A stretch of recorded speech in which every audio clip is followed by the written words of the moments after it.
In the NFL, you have a quarterback, which is arguably the most important position, and then you have the person they're throwing it to.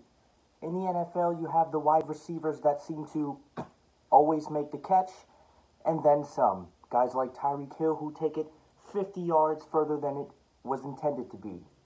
As you can see, this is a deflated football. I call this the Tom Brady special.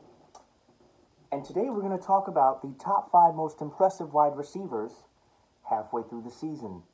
No clowns, Odell Beckham Jr. is not on this list, and by no means does he deserve to be.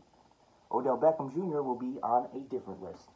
This is your NFL top 5 most impressive wide receivers. Gentlemen, in the NFL, you have the guys that always make the catch. Today, we're going to be talking about the top 5 most impressive wide receivers. This is an extremely hard list, not to make, but to order, for the most part, just because I found that there are so many guys, and there's a couple, 2 or 3, that I actually had to leave off this list.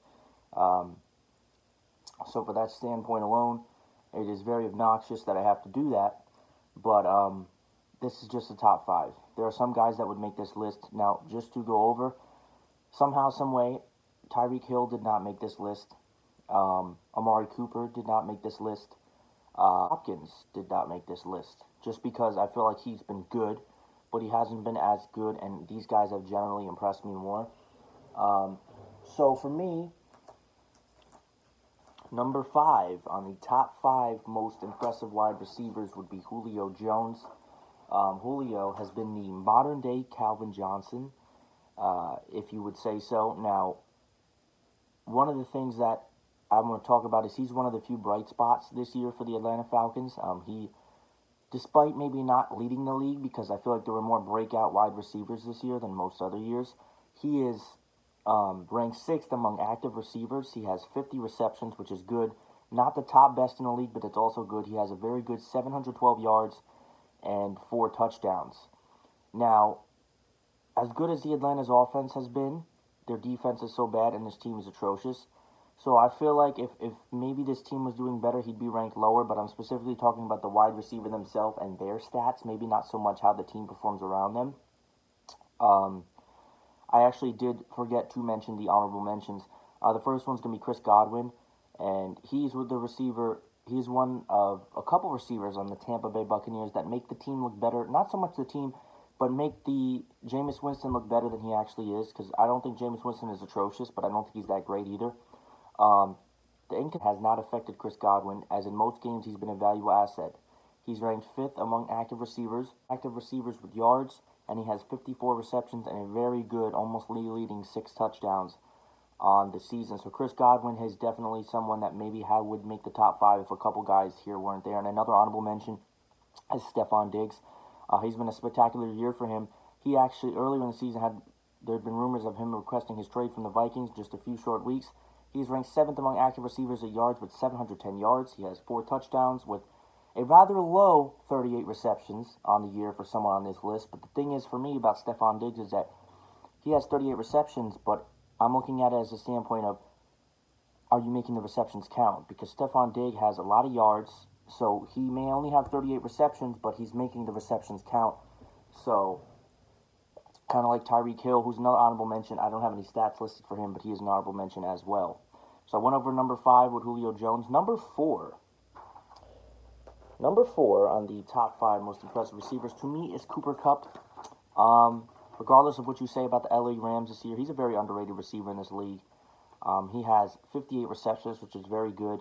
He's got a very good, stunning 792 yards, so he's almost breaking into that 800, which is that super elite category. And he also has a solid 5 touchdowns. Cooper Kupp has made a lot of catches this year, and he does a lot after the catch. That's, again, what makes a impressive wide receiver to me, is somebody that can make the catch, but they can also do it with the catch. Where if you make 50 receptions, or you make, let's say, 10 receptions in a game, but you only have 5 yards, it's like, well, that's not possible, but you know what I mean. It is making the receptions count. Cooper Kupp is a guy that is extremely fast and hard to tackle for some people. 5 touchdowns is a very good number at this rate in a year. And I think that he is someone that greatly contributes to why Jared Goff has so many damn yards in the NFL. Number 3 is a wide receiver to me that is nobody ever talks about, and that's Tyler Lockett. Tyler Lockett has been phenomenal this season, almost as good as Russell Wilson. Their connection is beautiful. He has 59 receptions, a great 767 yards, and he has a beautiful 6 touchdowns. Tyler Lockett, I feel like this is his best season. It's really starting to break out, and I think in recent years, Tyler Lockett has been a good receiver, but I'm not quite sure that he's been one of those guys that gets the attention he deserves, but I think he's really putting the league on notice this year, and he definitely impressed me and so many other people. So that for me is why I put Tyler Lockett at number 3. Again, Seattle doing very good this year. Russell Wilson, Tyler Lockett connection is great, and I think, to my knowledge, Monday Night Football may have its best game in years this Monday as the Seattle Seahawks take on the San Francisco 49ers, and I would love to see what Tyler Lockett could do against. I would be surprised if anybody other than Richard Sherman is playing corner against Tyler Lockett. So we'll see. I guess you could say we'll see what we get from that matchup. So that is something I'm definitely looking forward to. Number 2 on the top 5 most impressive wide receivers. I was hesitant about putting him on the list, but again, another receiver that's a very underrated, and another Tampa Bay one as well. Mike Evans is a complete beast, and it's unbelievable how great he is. Again, Chris Godwin was an honorable mention on this list, but Mike Evans, to me, has just been unbelievable. 50 receptions. He is second in the league, I believe, with 842 yards. That is unbelievable, and he has a league-leading 7 touchdowns caught. So if you're wondering why Jameis Winston has 500 yards a game, he has Chris Godwin and Mike Evans to throw to. Mike Evans is unbelievable. He's been good for years, and I feel like now he's finally starting to breach or get people's attention into that elite category of wide receivers. So I've always thought Mike Evans was great, never really got the credit he deserved. 50 receptions. The only reason that I didn't put him at number 1 is because the guy that's at number 1 is leaps and bounds to me the best receiver in the league, but also because his receptions is just around the same ballpark as everyone else on this list. 50 seems to be the average for an elite receiver in terms of receptions. And then you have, to me, the most impressive, and in my honest opinion, I believe he is the best wide receiver in the league. Number 1 is Michael Thomas. I'll tell you exactly why I think Michael Thomas is the best in the league, and if you did your research, you probably do too. First off, Drew Brees missed 5 games so far this season, and Michael Thomas continues to still get stats. So again, it's not always the quarterback. A good quarterback is crucial and it's important, but a quarterback doesn't always make a wide receiver. There have been situations where guys like, I don't know, Odell Beckham Jr. have made the quarterback, like Odell Beckham, Eli Manning. I think he's the best receiver in the league, and he blows out competition. It's not even close. Michael Thomas has 73 receptions this year. The guy in second has 59. 73 is a shit ton of receptions, just halfway through the year. He also leads the league in yards, 875.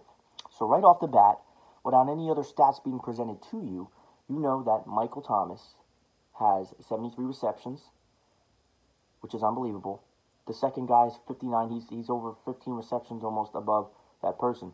Lead the league in yards, just about 30 ahead of Mike Evans, and a solid 4 touchdowns, which is a little bit lower, but it is what it is. His catch percentage, which I did not comment to on the other ones, but because I want to stress why I picked number 1 and why number 1 is so important. The second person behind him has a 69% catch percentage. Michael Thomas has an 82% catch percentage. So that's unbelievable. Okay, here's why. Michael Thomas was targeted 89 times this year,